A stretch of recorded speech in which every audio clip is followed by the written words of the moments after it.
Hello everyone, welcome to beyond teachings. I am Fauzar Kaiser, your Hindi teacher. तो आज हम पढ़ने वाले हैं क्लास 10th की हिंदी व्याकरण और आज का हमारा विषय होने वाला है रस। तो जी हाँ, हमने अपनी पहली वीडियोस में क्या क्या पढ़ लिया था कि रस क्या है, रस के कितने अंग होते हैं, तो ये सारी हमने पढ़ लिया है। और आज जो हमें पढ़ने वो क्या है, रस के भेद। तो आज हम देखेंगे कि रस के कितने भेद होते हैं, उन भेदों के भी कितने भेद होते हैं आज वो भी देखेंगे। तो और क्योंकि क्या है ना, आपके जितने भी व्याकरण उससे तो क्वेश्चन आएंगे ही आपको 4 मार्क्स के, तो इसलिए हम इसे अच्छे से समझेंगे क्योंकि रस से हमेशा क्वेश्चन आता है। जितने भी आप लोग ग्रामर पढ़ रहे हैं ना, सबसे ही क्वेश्चन आएंगे। तो कैसे आएंगे, हम इसे कैसे सॉल्व करेंगे, किस तरह से हम समझेंगे कि ये कौन सा रस है, तो इसलिए सबसे पहले हम देख लेंगे कि रस के कितने भेद होते हैं। तो पहली वीडियोस में तो हमने पढ़ा था ना कि रस क्या है, रस के कितने अंग है, रस के 4 अंग होते हैं और रस के कितने भेद होते हैं वो देख लेते हैं। तो रस के होते हैं 11 भेद। ठीक है, पहला क्या है, श्रृंगार रस, हास्य रस, वीर रस, रौद्र रस, भयानक रस और करुण रस, विभत्स रस, अद्भुत रस, शांत रस, वात्सल्य रस, भक्ति रस। तो कितने हो गए टोटल, 11 हो गए। हमें कितने रसों के बारे में पढ़ने हैं, 11 रसों के बारे में पढ़ने हैं। क्योंकि आपके जब क्वेश्चन आएंगे ना तो उसमें काव्य दे दिया रहेगा, आप उसे पढ़ के समझना होगा कि हाँ ये कौन सा रस है, ये रस में कौन से भेद में आता है। तो ये सारी चीज़ें आपको लिखनी होगी। तो चलिए आज का वीडियो जल्दी से अब स्टार्ट करते हैं। तो आज का हमारा टॉपिक होने वाला है, सबसे पहला टॉपिक आज हम पढ़ेंगे कि श्रृंगार रस है क्या। चलिए अब स्टार्ट करते हैं। श्रृंगार रस क्या है, पहले हम इसकी परिभाषा देख लेते हैं। श्रृंगार रस का आधार स्त्री पुरुष का सहज आकर्षण है। क्या है, श्रृंगार रस का आधार जो है वो स्त्री और पुरुष के मध्य जो होता है ना, आकर्षण, अट्रैक्ट जो हो जाते हैं हम लोग, तो वो होता है स्त्री और पुरुष के बीच का।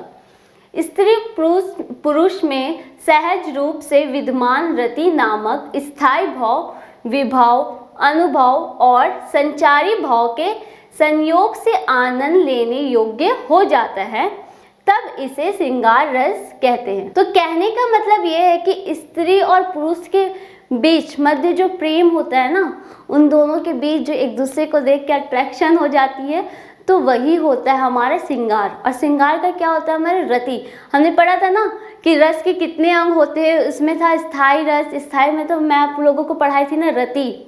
उसका स्थायी रस क्या होता है, रति। श्रृंगार रस का क्या होता है, स्थायी रस होता है इसका रति।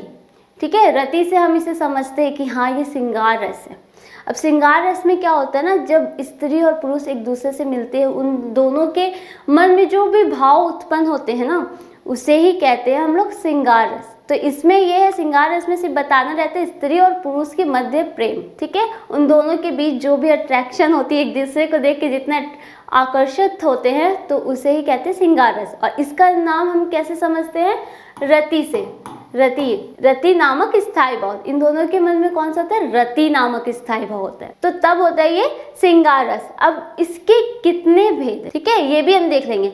श्रृंगार रस में क्या होता है ना, यहाँ जैसे है संयोग श्रृंगार रस और वियोग श्रृंगार रस। तो पहले क्या, जब स्त्री और पुरुष एक दूसरे से मिलते हैं, तब उनके दिल में या फिर मन में जो भी भाव उत्पन्न होती है ना, उसे कहते हैं संयोग। संयोग का मतलब होता है मिलना, दो लोगों का मिलना। वियोग का मतलब होता है बिछड़ना, जब वो दोनों एक दूसरे से दूर हो जाते हैं। एक दूसरे से दूर रह के जो भी, जितना वो लोग एक दूसरे के लिए उदास होते हैं, जो भी फील करते हैं, जो भी भाव उत्पन्न होता है, उसे कहते हैं वियोग भाव। तो अब हम यहाँ इसे कैसे समझेंगे, एक काव्य से हम समझेंगे कि हाँ कौन सा संयोग भाव है और कौन सा वियोग है। ठीक है, जैसे यहाँ है श्रृंगार रस। श्रृंगार रस क्या है वो हम समझ गए, जो स्त्री और पुरुष के मध्य जो प्रेम होता है। इसमें बताए गए स्त्री और पुरुष जो एक दूसरे को देख के आकर्षण होते हैं, जो आकर्षित होते हैं, जो इन दोनों के बीच का प्रेम है, वही होता है श्रृंगार रस। और इसका नाम हम कैसे, इसका स्थायी भाव क्या होता है, रति। तो ये चीज़ हमें याद रखना कि इसका स्थायी भाव है रति। अब इसके कितने भेद हैं, 2 भेद है इसके। पहला क्या है, संयोग, और दूसरा क्या है, वियोग। संयोग का मतलब होता है जब स्त्री और पुरुष एक दूसरे से मिलते हैं, तो तब होता है संयोग रस। संयोग श्रृंगार रस होता है। और फिर जब वो एक दूसरे से बिछड़ जाते हैं, तब होता है वियोग श्रृंगार रस। तो अब हम यहाँ देखेंगे कि संयोग श्रृंगार रस क्या है। तो सबसे पहले हम देख लेते हैं संयोग श्रृंगार रस है क्या, उसके बाद हम जानेंगे कि हाँ ये क्या होता है। तो ये तो था, अब हम देख लेते हैं यहाँ क्या है। श्रृंगार रस, संयोग श्रृंगार रस काव्य में या अन्यत्र जब नायक नायिका के मिलन का वर्णन होता है तब वहाँ संयोग श्रृंगार रस होता है। तो क्या है, जब नायक और नायिका मतलब स्त्री और पुरुष, ठीक है, आप लोग देखते भी होंगे ना, कोई मूवीज देखते होंगे जिसमें रहते हैं नायक नायिका, वो लोग जो भी, जब स्त्री और पुरुष का मिलन होता है उसी को कहते हैं संयोग श्रृंगार रस। ठीक है, अब इसे हम कैसे समझें, जैसे यहाँ दिया हुआ है, पद्मावती चाहत ऋतु पाई, गगन सुहावन भूमि सुहाई, चमन बिजु बरसे जग सोना, दादुर मोर सबत सुठी लोना, रंग राती प्रीतम संग जागी, गरजे गगन चौकी उर लागी, शीतल बूंद उच्च चौपारा, हरियल सब देखई संसारा। मतलब यहाँ क्या बताया जा रहा है, जो पद्मावती है, जैसे यहाँ लिखा हुआ वर्षा ऋतु, रात हो रहा है, रात में वर्षा हो रही है, और पद्मावती जो है, यहाँ पद्मावती जब दुर्योधन की आवाज़ उनसे जब मिलती हैं तो बहुत रात में वर्षा होती है, वर्षा होती है, बादल जब गरजते हैं तो दोनों एक क्या करते हैं, यहाँ जैसे लिखा वर्षा ऋतु में रात्रि के समय बिजली चमक रही है, यहाँ बता दिया गया वर्षा ऋतु में क्या हो रहा है, रात के समय बिजली चमक रही है, बादल बरस रहे हैं, बादल जो है वो भी बरस रहे हैं, दुर्मोर की आवाज़ सुनाई देती है, पद्मावती अपने प्रीतम के संग जागती हुई वर्षा का आनंद ले रही है।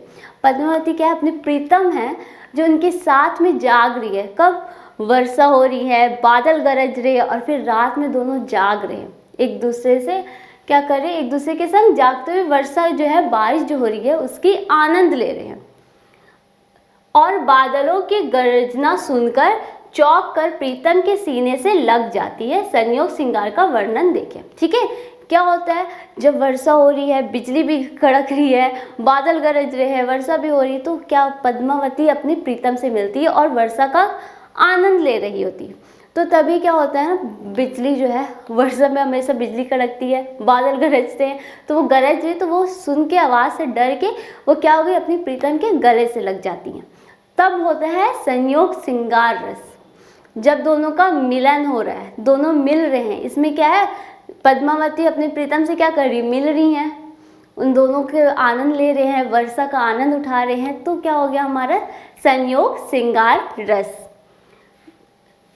यहाँ स्थायी भाव रति, यहाँ क्या है, रति प्रेम, रति का अर्थ होता है प्रेम, जो यहाँ इन दोनों के बीच, पद्मावती और किसके बीच प्रेम दिखाया जाता है, जा रहा है यहाँ प्रीतम के बीच, इन दोनों के बीच में क्या प्रेम दिखाया जा रहा है, तो उसका क्या हो गया, स्थायी भाव रति हो गया। रानी पद्मावती आश्रय तथा अलंबन उसका प्रीतम है। आश्रय क्या हो गई, पद्मावती हो गई, क्योंकि वो है ना, जैसे हम पढ़े थे ना स्थायी भाव विभाव, ये सब में हम पढ़े थे ना, क्या होता है कि आश्चर्य कौन होता है, जो ये चीज़ देखता है, जिसे ये फील होता है, ठीक है, जो महसूस करता है, किससे, जो सामने वाला रहता है उससे, जो विषय रहता है वो। तो हमारे यहाँ क्या हो गई, पद्मावती हो गई हमारा आश्रय, तथा अलंबन उसका प्रीतम है। अलंबन कौन है, उसका प्रीतम है। बिजली चमकना, दादुर मोर का बोलना, बादलों का गरजना, उद्दीपन विभाव तथा चौंक कर सीने से लग जाना, डरना संचारी भाव है।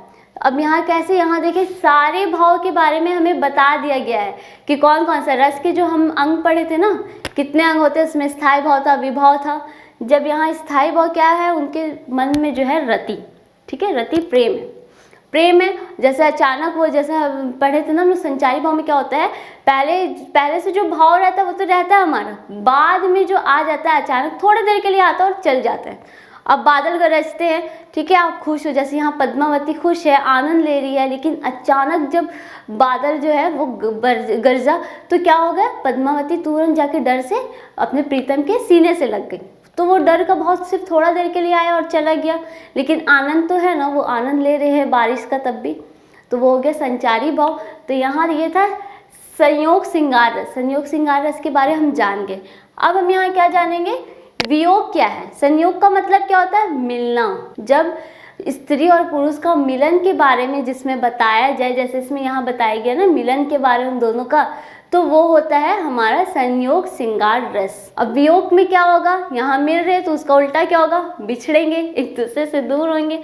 तो चलिए देख लेते हैं वियोग श्रृंगार रस। प्रिय से बिछड़कर वियोग अवस्था में दिन बिता रहे नायक नायिका की अवस्था का वर्णन होता है, तब वियोग श्रृंगार रस होता है। तो यहाँ भी देखिए वही दिया ना, बिछड़ रहे हैं जो वो दोनों, जो बिछड़ के उन दोनों के मन में जो भी भाव उत्पन्न हो रही है, अगर आप भी अपने फ्रेंड हैं उनसे अगर दूर हो जाओगे तो आपको भी लगता है थोड़ा देर के लिए उदास लगेगा, अच्छा नहीं लग रहा है, तो वो जो भाव उत्पन्न हो रहा है वो हो रहा है वियोग। ठीक है, तो यहाँ लेकिन बताया गया स्त्री और पुरुष के ही बारे में।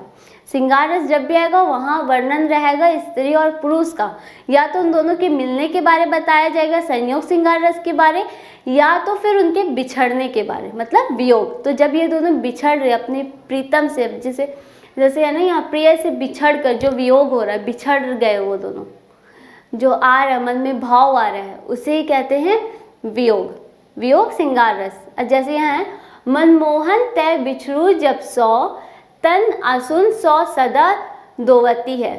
हरिश्चंद्र जू प्रेम के फन परी, कुल की कुल लजी खोवती है।